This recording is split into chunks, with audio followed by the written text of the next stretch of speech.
कहते हैं एक तरफ कुआं और दूसरी तरफ खाई, लेकिन यहाँ पर मामला थोड़ा अलग है, क्योंकि पेट्रोल में एथेनॉल मिलाने की मुहिम के बीच अब चीनी के बाजार में ऐसी गर्मी बढ़ी है कि मिठाई वालों से लेकर आम घर की रसोई तक सबका हिसाब गड़बड़ाने लगा है। जिस एथेनॉल को पेट्रोल सस्ता करने की उम्मीद थी, कच्चे तेल का आयात घटाने की नीति के तौर पर बताया जा रहा था और देश का विदेशी पैसा बचाने का जुगाड़ बताया जा रहा था, उसी एथेनॉल की कहानी में अब चीनी का पेट फंस गया है। चीनी के भाव पिछले करीब एक महीने में लगभग 10% ऊपर चढ़ गए हैं। महाराष्ट्र के कोल्हापुर में थोक भाव अगस्त की शुरुआत से करीब 20% उछलकर 5,350 रुपए क्विंटल के आसपास पहुंच गया। देश में चीनी का औसत खुदरा भाव करीब 52 रुपए प्रति किलो बताया जा रहा है, लेकिन कुछ बाजारों में यही चीनी 60 से 65 रुपए प्रति किलो तक पहुंच गई है। मतलब साफ है, चाय में चीनी डालने से पहले अब जेब का हिसाब लगाना पड़ेगा। और जैसे ही चीनी के बढ़ने के दाम की खबर बाहर आई, सियासत भी गर्मा गई। दिल्ली के पूर्व मुख्यमंत्री अरविंद केजरीवाल ने वीडियो जारी कर एथेनॉल नीति पर सरकार को घेरा। कांग्रेस ने भी सवाल खड़े किए। विपक्ष का तर्क है कि अगर गन्ने का एक हिस्सा चीनी बनाने की जगह एथेनॉल के काम आ रहा है, तो फिर घरेलू बाजार में चीनी की सप्लाई पर दबाव पड़ना स्वाभाविक है। और मामला यहीं तक नहीं रुका। खबरें ऐसी भी सामने आ रही हैं कि सरकार को अब विदेश से चीनी मंगाने का रास्ता देखना पड़ सकता है। अब जरा सोचिए, जिस देश में खेतों में गन्ना लहलहा रहा है, जहां हजारों चीनी मिलें चलती हैं, जो दुनिया के बड़े चीनी उत्पादक देशों में गिना जाता है, उसी देश में त्योहारों के पहले चीनी की जरूरत पूरी करने के लिए बाहर का रुख करना पड़े। आखिर ऐसा हुआ कैसे? एथेनॉल का इसमें कितना हाथ है? और अगर चीनी के दाम इसी तरह बढ़ते रहे तो इसका सीधा असर हमारी और आपकी जेब पर कितना पड़ेगा? सबसे पहले गन्ने और चीनी का पूरा गणित समझिए। 2025-26 के शुगर सीजन में देश में कुल चीनी उत्पादन करीब 3.11 करोड़ टन रहने का अनुमान है। आंकड़ा सुनने में बहुत बड़ा है, लेकिन असली खेल इसी आंकड़े के अंदर छिपा हुआ है। इनमें से करीब 31 लाख टन चीनी के बराबर उत्पादन का गन्ना एथेनॉल बनाने में चला गया। यानी जितने गन्ने से लगभग 31 लाख टन चीनी बनाई जा सकती थी, उसका इस्तेमाल चीनी के बजाय एथेनॉल बनाने में हुआ। अब इसका मतलब ये बिल्कुल नहीं कि देश में चीनी खत्म हो गई है, ऐसा नहीं है। मसला ये है कि बाजार में पहुंचने वाली चीनी की मात्रा पर दबाव बढ़ गया है। कुल उत्पादन में से एथेनॉल के लिए गई मात्रा को अलग करें तो नेट चीनी उत्पादन करीब 2.8 करोड़ टन के आसपास बैठता है और देश में साल भर चीनी की खपत करीब 2.83 करोड़ टन बताई जाती है। यानी जितनी चीनी हमें साल भर चाहिए, नई पैदावार लगभग उतनी ही है। ऊपर से करीब 7 लाख टन चीनी के निर्यात का हिसाब भी जोड़ लीजिए तो फिर घरेलू बाजार के लिए गणित और तंग हो जाता है। अब सवाल उठेगा, फिर आज तक बाजार चल कैसे रहा है? दरअसल बाजार ने पुराने स्टॉक के सहारे पगडंडी पकड़ रखा है। जो चीनी पहले से गोदामों में बची हुई थी, वही कमी का काफी हिस्सा पूरा कर रही थी।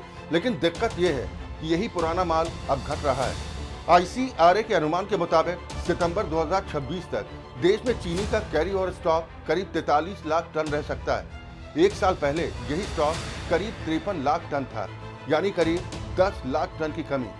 43 लाख टन सुनकर आपको लग सकता है कि इतना माल तो बहुत है, लेकिन देश की रोजमर्रा की खपत से इसका हिसाब लगाइए तो ये करीब 2 महीने का ही सुरक्षा कुशन बैठता है। यानी चीनी की बोरी खाली नहीं हुई है, लेकिन बाजार के पास पहले जितना अतिरिक्त सहारा था वो जरूर कम हो गया है। और इसी वक्त त्योहार सिर पर खड़े, गणेश चतुर्थी है, दशहरा आ रहा है, जिसके बाद दिवाली आएगी। इन त्योहारों में मिठाइयों की डिमांड बढ़ती है, हलवाई ज्यादा चीनी उठाते हैं, बिस्किट और कन्फेक्शनरी बनाने वाली कंपनियां स्टॉक बढ़ाती हैं, कोल्ड ड्रिंक और दूसरी पेय कंपनियों की जरूरत बढ़ती है। घरों में भी त्योहारों के चलते चीनी की खपत बढ़ जाती है। यानी जिस समय बाजार का सुरक्षा कुशन छोटा हो रहा है, उसी समय चीनी की डिमांड ऊपर जाने वाली। और यही वजह कि दामों पर चढ़ाई शुरू हो गई है। पिछले करीब एक महीने में चीनी के भाव लगभग 10% बढ़ चुके हैं। कोल्हापुर में थोक भाव में करीब 20% का उछाल देखा गया है और कुछ बाजारों में खुदरा कीमत 60 से 65 रुपए प्रति किलो तक पहुंचने की बात सामने आई है। अब इसका एक दूसरा पहलू भी देखिए, जहां आपकी रसोई में चीनी महंगी हो रही है, वहीं शेयर बाजार में चीनी मिलों के शेयरों में मिठास घुलती दिखाई दी। बलरामपुर चीनी को देखिए, धामपुर शुगर को ले लीजिए, द्वारिकेश शुगर, बजाज हिंदुस्तान शुगर जैसी कंपनियों के शेयरों में खरीदारी देखने को मिली। कुछ शेयरों में 6 से 8% तक की तेजी दर्ज की गई। बाजार का हिसाब बड़ा सीधा है। अगर चीनी मिल को अपनी चीनी महंगे दाम पर बेचने का मौका मिलता है और उसकी लागत उसी अनुपात में नहीं बढ़ती, तो मुनाफे का मार्जिन बढ़ सकता है। मतलब घर की रसोई में महंगी चीनी जब हो रही तो चीनी कंपनियों के शेयरों में तेजी देखने को मिल रही है। लेकिन कहानी इतनी सीधी भी नहीं है, क्योंकि चीनी जितनी महंगी होगी सरकार पर दाम काबू में रखने का दबाव उतना ही बढ़ेगा और सरकार ने इसकी कवायद शुरू भी कर दी। चीनी के निर्यात पर रोक लगाई जा चुकी है, कारोबारियों के स्टॉक पर निगरानी बढ़ाई जा रही है और जरूरत पड़ी तो बाजार में अतिरिक्त चीनी उतारने की कोशिश भी की जा सकती है। यानी आज चीनी महंगी होने से जिस कंपनी के शेयर को फायदा मिल रहा है, कल वही बढ़ी हुई कीमत सरकार के लिए चिंता का कारण बन सकती है। अब जरा समझिए कि विदेश से चीनी मंगाने की नौबत आखिर क्यों आ रही है। मीडिया रिपोर्ट्स के मुताबिक सरकार करीब 10 लाख टन कच्ची चीनी बिना आयात शुल्क के मंगाने के विकल्प पर विचार कर रही है और अगर ऐसा होता है तो करीब एक दशक बाद भारत बड़े पैमाने पर चीनी आयात की तरफ जाता दिखाई देगा। और यहाँ कहानी का सबसे दिलचस्प हिस्सा है, कुछ साल पहले तक भारत दुनिया के बड़े चीनी निर्यातकों में शामिल था। 2021-22 में देश से 1.2 करोड़ टन से ज्यादा चीनी का निर्यात हुआ था, लेकिन अब तस्वीर बदल गई। 2025-26 में सरकार ने पहले 15 लाख टन निर्यात की इजाजत दी, फिर इसे बढ़ाकर 20 लाख टन किया गया। करीब 7 से 8 लाख टन चीनी बाहर जाने के बाद मई में निर्यात पर रोक लगाई गई। यानी पहले नीति थी चीनी बाहर भेजो, फिर कहा गया रुक जाओ, और अब चर्चा है जरूरत पड़े तो चीनी बाहर से मंगाओ। ये बदलाव अपने आप में बता रहा है कि घरेलू सप्लाई को लेकर सरकार की चिंता कितनी बढ़ चुकी है। इसके साथ ही स्टॉक पर भी लगाम कसने की कोशिश हो रही है। सरकार चाहती है कि कारोबारी जरूरत से ज्यादा चीनी अपने गोदाम में दबा कर न बैठें, क्योंकि अगर बाजार में माल कम दिखाई देगा तो कमी का माहौल बन सकता है और दाम और ऊपर भाग सकते हैं। मीडिया रिपोर्ट्स के मुताबिक 10 टन से ज्यादा चीनी संभालने वाले थोक खरीदारों के स्टॉक पर भी सीमा लगाने की बात सामने आई। बताया जा रहा है कि उन्हें करीब 15 दिन से ज्यादा का स्टॉक रखने की इजाजत नहीं होगी। सरकार की सोच साफ है, चीनी गोदाम में पड़ी रहने के बजाय बाजार में घूमती रहे, सप्लाई बनी रहे और कीमतें बेलगाम ना हो। लेकिन अब असली सवाल पर आइए, आखिर ये नौबत आई ही क्यों?